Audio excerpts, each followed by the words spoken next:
17 janvier 1947, 17 janvier 2022, et ça le bongo 75e anniversaire où tata Diangenda sila ki bongo sopa makila awana mboka ndunzi bipai biso tozoi mokolo mwalelo.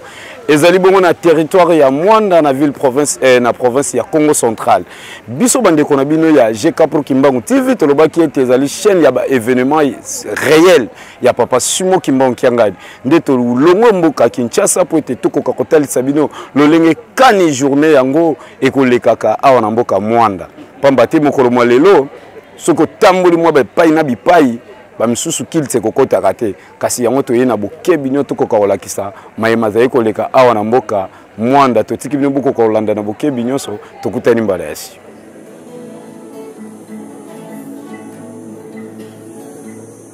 message wana ndemo sima esa na yote ya mtu mwabo kweka kuyako pesa kimya yeko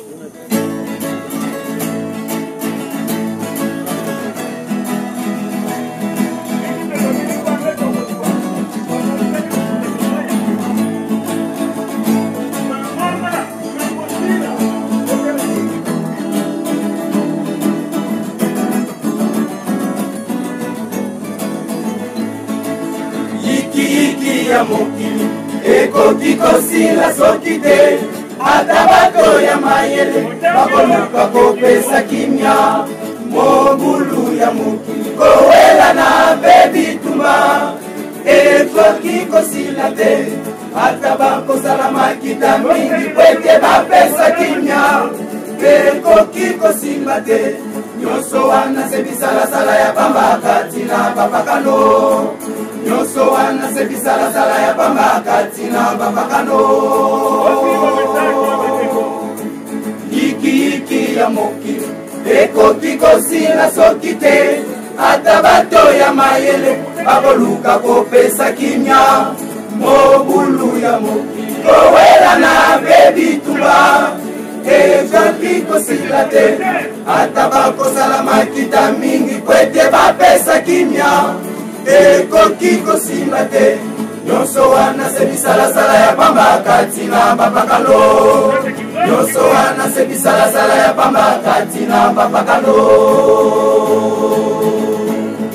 nakebisaki pelino na bongelo komokote nakebisaki pelino na bongelo komokote zolibalemi komonaka likambo na mbala moko matoini bale makoyoka kali kambo na mbala moko mondi mikeba mondi mikimya nakebisaki pelino nakebisaki pelino na bongelo komokote bisomi bale makomona kali kambo na mbala moko matoi mibale makoyoka kali kambo na mbala moko mondi mikeba mondi mikimya tika mokili mokaluka nalobaka tika mokili mokaluka nalobaka tika mokili motomboka nakoya kopesa kimya tika mokili motomboka nakoya kopesa kimya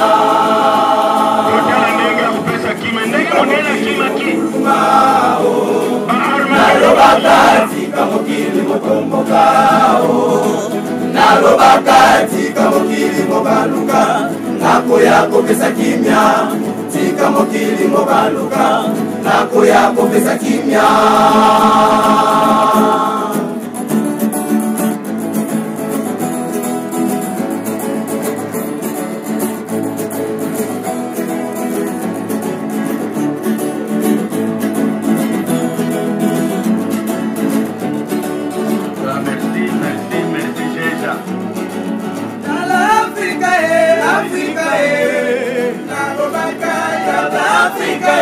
Africa, nalobaka bolingo bibeko pe misala nalobaka bolingo bibeko pe misala nalobaka tika mokili monguluma nakoya kopesa kimia tika mokili monguluma nakoya kopesa kimia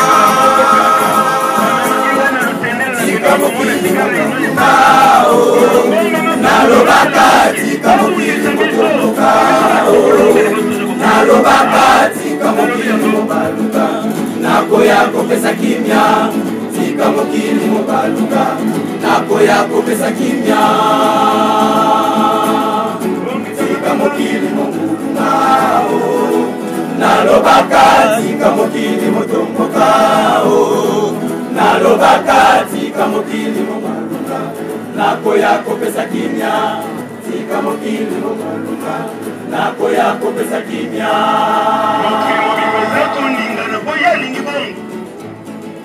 eske atakune na nkamba lobi mikili na mikili bakoya koluka ngai na nkamba ngai nzambe oyo ezakoloba boikasemi ye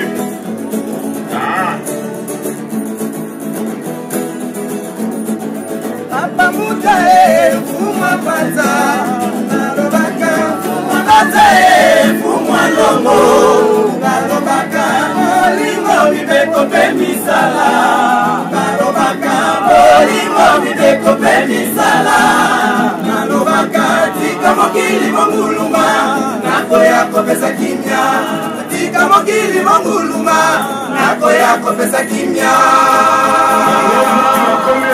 tika mokili monguluma nalobaka tika mokili motomboka nalobaka tika mokili mobaluka nakoya kopesa kimia tika mokili mobaluka nakoya kopesa kimia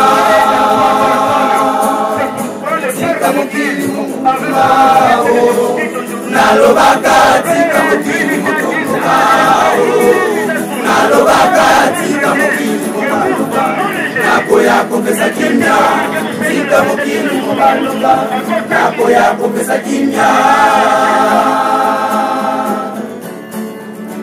Merci beaucoup. Courage de dirigeant ya yo examen yaka kopesa biso piololo eske kobeta nini ekolanda piololo bandimi kaka baibasali na zolo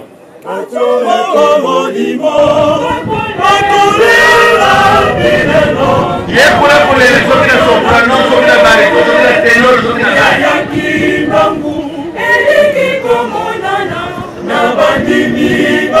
azimi na boko tango mona yalinga eprombo lusana na ye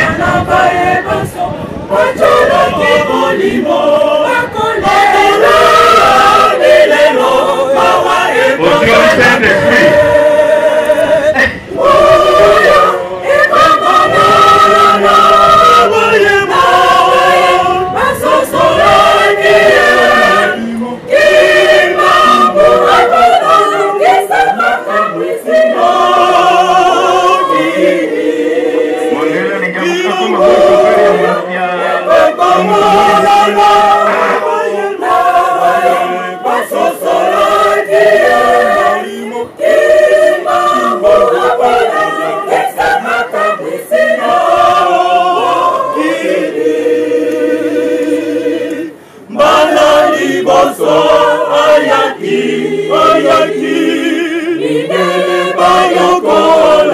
Yeah.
ya musepelisi biso président Mobutu alobi bato oyo kombo ya Jésus ezopesa mpe capage boboma baléopard nzala na lopango 3 jours ale babengi bato nyonso ya makanga kabopi na bakunzi na mangomba yangende moto akendeki ntango bakei kuna yalobi totangaka na bible Daniel na baningane babikaki na libulu na nkosi ngai baléopard basali 3 jours bazoboya kolia babongisi baplateau ya misuni ya ngombe bino banganga nzambe ya minene bokenda sango bozwa baplateau bokende kopesa bango balia oyo mosusu azanga soni alobi ngai misala wana yango te batindilanga yo ya kutafuna soki batandi mesa ale balandi oyo alandeki wana po bazalaki misala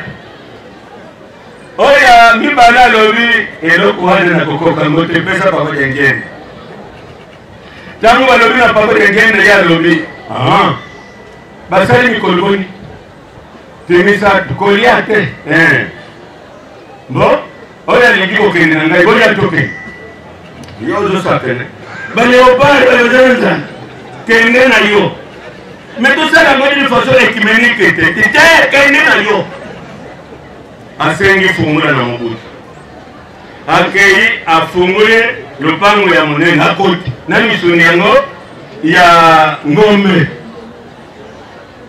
ekomi akota sika taniere ezali papa tali bango banso asali lisusu boye ata moko alandeki ye te ntango afunguli kadena azwi plateau ya liboso akotisi baléopard bazotala na bango balingani te epourtant bamoni makila ayi kozongela plateau ya mibale akotisi kuna bazali balingani te ayi kozwa ya misato bango bazotala kaka na bavitre yao bazotala sene ndenge eza kolekila kuna dengene mutu asangelaka mutu bango bakanisaka nzambe azalaka mutu te mais il y a 3 personnes andieno bobosene lisusu qui dit personne dit la terre veut dire masque non allez kango asilisi kokotisa baplateau amikangeli na kati ye azwi plateau d'abord eloko asalaki ake kosimba bango na bilongi asimbi bango na bilongi naye basimbaka mbwa oyo ye olingi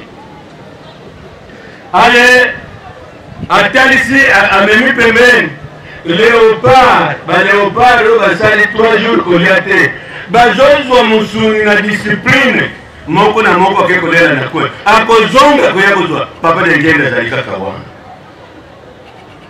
ntango basilisi kolia atiki mosusu azwi baplateau oyo basilisaki ayi afunguli akangi ayi na enclos ya liambo akangi ntango akei babeti maboko ayebisi Mobutu attention on ne tente jamais Dieu apekisi bayi bazalaki wana makambo oyo bosakola mango te sino ekopesa pasi na bandeko na nga banganga ntango papa azongaki na centre d'accueil asalaki 3 mois santé abimaki na libanda te donc bamama na ngai na batata oyo asangisi biso awa soki oza na probleme olukaka solution ozwaka te lelo ou jamais likambo oyo lemanaka kozwa lokulu ozali awa buk ekinu kende kosenga kuna okozwa yano mais zala na kondima tala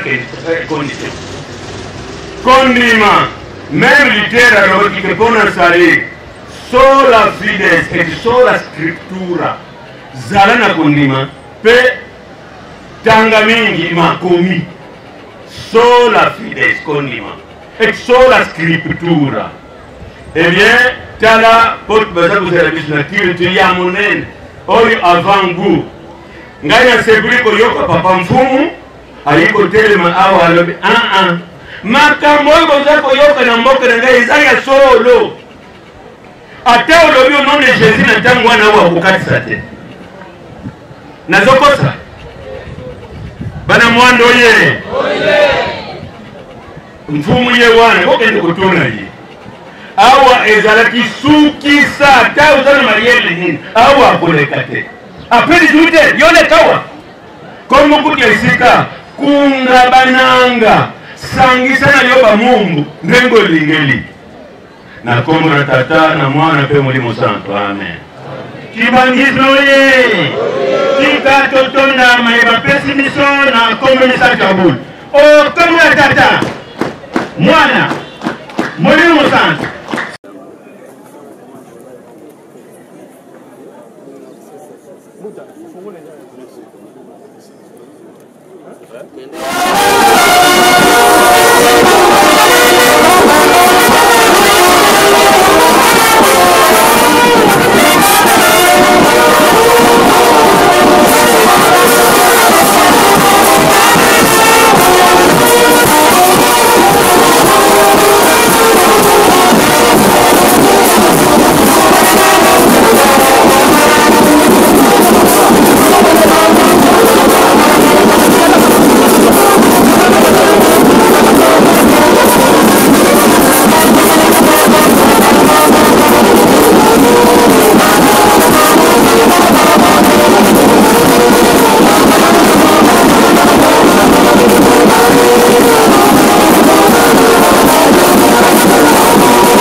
Bonjour révérend. Bonjour amis journalistes. Papa, s'il vous plaît, nous voulons savoir le motif de votre présence ici en Burundi. Oui, j'ai été mandaté par le number one de notre église pour cette cérémonie avec laquelle nous sommes en train de commémorer le 75e anniversaire de l'accident mortel de Papa Dianguenda Kuntima Joseph en ce lieu. Au juste, qu'est-ce qui s'était passé en ce lieu, en cette date du 17 janvier 1947? Bon, en cette date-là, d'abord l'endroit était un milieu très dangereux. Après 18 heures, personne de commun et mortel pourrait passer par cet endroit. Vous devez d'office disparaître une fois pour toutes. Mais pour Papa Dianguenda, ça a été un accident préparé par les gens du monde des ténèbres. Mais réellement, ils ont connu la mort avec tout ce qu'ils l'ont accompagné. Mais lui, en tant qu'être que vous connaissez, amis journalistes, Simon Kimbangu n'est pas un simple homme, c'est un Dieu, Dieu le Saint-Esprit. Si les autres sont incapables de le dire, moi je le dis avec des mots, des termes clairs et nets. Simon Kimbangu est le Saint-Esprit. De combien de mortels qui celui-là qu'on peut souder dans un tonneau, on a mis de l'acide, mais qui puisse continuer à être en vie. Et le tonneau fut précipité dans les eaux bouillantes du fleuve à Lutendel. Ngai na tinda mina tata mokonzi wa bule nzambe molimo santo Papa Simon Kimbangu Kiangani oyo aza kobeta tolo kuna na nkamba ke mokili mobimba bakoya awa na nkamba koluka ngai nzambe alo nzambe wani ye mutu atindi ngai awa nde papa Ngenda asalelaki accident mortel na ye moko na équipage bato banso bayaki bakufaki kambaki parce que place oyo kombo na yango kunga bananga elingi koloba sangisa na yo ba esclave talo oyo yo olingi okende koteka. Merci beaucoup Yaya. Monsieur l'administrateur, bonjour. Bonjour. Qu'est-ce que vous pouvez dire par rapport à la message adressé par le représentant provincial merci, nous sommes ici à Ndoundzi. Nous sommes venus commémorer 3 événements. Les représentants provinciaux venaient déjà de les décrire, mais justement dans un angle purement spirituel. Moi, je voudrais, étant administrateur du territoire AI, je voudrais décrire cet événement dans un angle purement matériel. Son Éminence Ngenda Runtima a effectué une mission ici pour venir dépanner les ponts Ndoundzi qui étaient en panne, en compagnie des agents de TP, puisque en 1947, il était, s'il faut faire une comparaison, il était l'ATA FED, puisqu'il regroupait dans ses attributions l'ANER, la DGM, les TP et autres. Alors, en arrivant ici, ils étaient victimes d'un accident. Donc, sur le plan matériel, c'est un peu ça.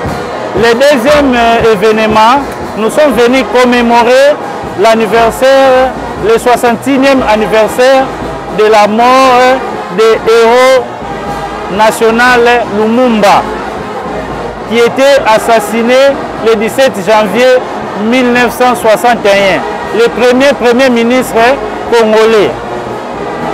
Le troisième événement, nous commémorons le 21e anniversaire de la disparition physique du fait président Laurent Désiré Kabila.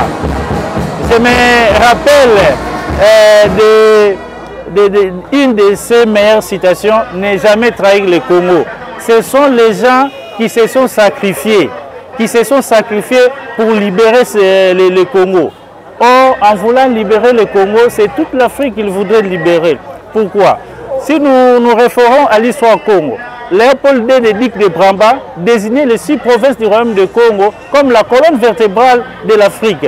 L'Afrique ne peut rien sans les 6 provinces du royaume de Congo. Vraiment, c'est un événement capital qui pouvait attirer l'attention des plus grandes personnalités de notre pays. Comme l'homme noir a été toujours insensible à son histoire. Les Saintes Écritures nous rapportent une chose. Le sang des martyrs, c'est la sémence de l'Église. Ces gens, ils avaient le goût du risque. Ils se sont sacrifiés pour libérer le pays des griffes du colon belge. Alors, nous devons chaque fois les honorer. Ils méritent des éloges à titre posthume, puisque leur contribution a boosté l'indépendance du pays. Vous remercions, monsieur l'administrateur. Merci beaucoup.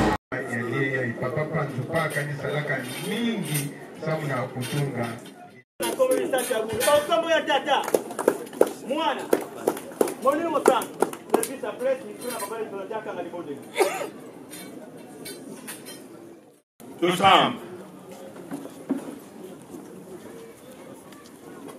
Muzola kwase ye mwana ye tata mwanda velela. Nzambye to mundinga kikongo ketukubokile paswa tuwa.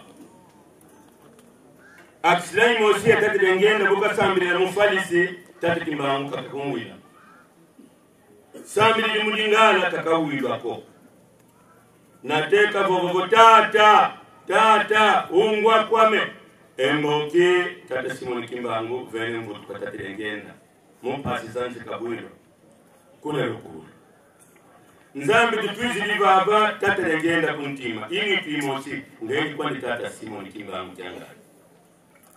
Tumeni movo vila. Batu bavisavo. Ndondo wavu watangalipija. Iye tata dengenda. Yenge tata Simoni Kimbangu jangani muntu kwa ni umosi. Tuvisikisi. c'est pas la loi de la métapsychose. Batombo que les votutombo que les vafulu kiki parce que tu vas na solution matuzongili. Kucha tango komeni fois sakana. Zingu bya batu bivola kaine. Tata yangenda kuntima, tata manasalu kiapu kikututanina, kikutuvulusa, kikutuvuvika, kikutuvukisa. Mana tulombe, Mungu mbasege mwane mwana. Amen. Amen. Batata mama matwele kamote. Merci beaucoup. Bonjour papa, mes journalistes. Papa Yonani na isika oyo tokutiyo. Ngai révérend Foutimambo Dieu donné nazali passé de territoire église Kimbangisi na Mwanda. Papa tina nini esika oyo pe tina nini batu baye kotondela na isika oyo na mokolo malelo. Eza na tina monene événement oyo ezali monene to ko expliquer ngo na ba phase ebele. D'abord ezalaki accident ya papa Dengue na Nguntima Joseph. Ye mwana mistato papa Simon Kimbangu. Yende mokonzi ya Yambo ya Lingomba. Alors na tango asistaki kelasi l'État azwaki na musala ayaki ne kosala na banana. Mais l'État apesaki mokumba ya kobongisa pont oyo bomoni wana. Nzonga nde ezaki na makambo molili na esika oyo tovandi. Biso toyebaki te. Olandi pese mokonzi mboka lobike makambo oyo balobi eza ya solo. C'est-à-dire que ye ayebi que eza ya solo. Kunga bananga esika banoteka ba esclave. Alors esika oyo papa Dengue na sala accident pour makila na ye ekweya awa po biso tozwa bolimbisi ya masumu pe kokata banzela nyonso oyo ya satana oyo ya banosala na banzela ya kosomba bato. Liloba nini msusu ozali na ngwe bakisa na ntina na isika oyo pe baninga musu bazali mwana musika zolanda yo pona obongisi na isika oyo. Tozoshina no merci na papa Simon Kimbangu ni Nzambe na biso. Pamba te ye muta koti na mitema ya bato nyonso ezala l'État ezala biso bakimbangi ezala bato ndenge na ndenge totala lelo toyambi bandeko bauti Angola Kabinda partout et bakonza l'État pe baye ebele awa pona nini pona likambo oyo biso ezali esenga monene parce que bato bano yeba ngote mais lelo likambo oyo bato bango moye bango yango epesi biso esengo ezali déjà likambo monene oyo kolakisa ete bokasi bwa tata Nzambe ezali awa yango papa journaliste na ebite soki motuna ezali ngai pe na tondi mingi.